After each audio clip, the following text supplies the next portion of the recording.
Attorney Gino, napangasawa ko po yung kaopisina ko.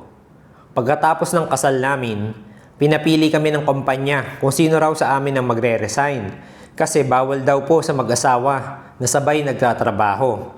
Wala naman pong paliwanag si HR. Basta daw yun ang patakaran. Tama po ba yon?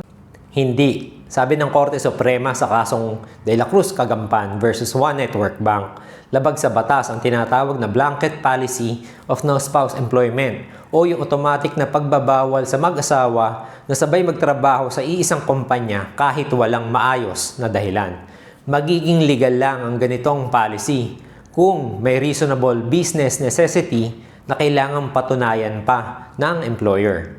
Kaya kung bigla lang sinabi ng kumpanya na bawal magtrabaho ang mag-asawa ng sabay kahit walang maayos na paliwanag, labag yan sa batas at malinaw na diskriminasyon.